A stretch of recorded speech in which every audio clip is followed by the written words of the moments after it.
საქართველოს ავტობაზარზე შემოსასვლელად რუსული ავტოგაზი ემზადება. გაზელის მარკის სპეცტექნიკის შემოსატანად კომპანია სახელმწიფო ტენდერში მიიღებს მონაწილეობას.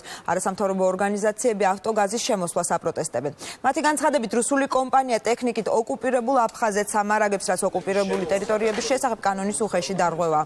მესამე სექტორის ინფორმაციით, ავტოგაზის პრეზენტაციას ივენთ ჰოლში ერთი თვის წინ ეკონომიკის სამინისტროს წარმომადგენლებიც დაესწრნენ. არასამთავრობოები ვარაუდობენ, რომ სამინისტროსა და ავტოგაზს შორის წინასწარი შეთანხმებას შედგა, რის საფუძველზეც კომპანიამ ტენდერი უნდა მოიგოს.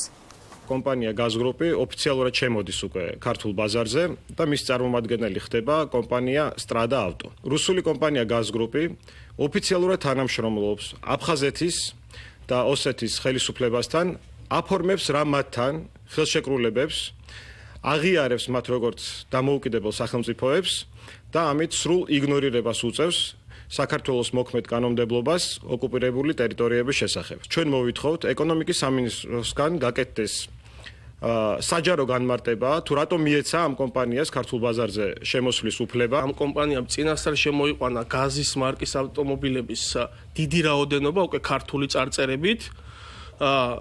გვაძლევს იმის საფუძველს, რომ კონდეს ეჭვი იმისა, რომ ამ კომპანიასა და სახელმწიფოს შორის იყო წინასწარი შეთანხმება და არ გამოვრიცხავთ იმასაც, რომ ამის უკან იყოს კორუფციული და ბიზნეს მონოპოლიური ინტერესები. არ ამგონია დღეს საქართველოში ვინმეს უნდოდეს შავი ვოლგების ეპოქაში დაბრუნება და ვფიქრობ, რომ ეს არასწორი ნაბიჯი იქნება საქართველოს ხელისუფლების მხრიდან გადადგმული, თუ ეს ავტომობილები მოხვდება საქართველოს ხელისუფლების ორგანოებში.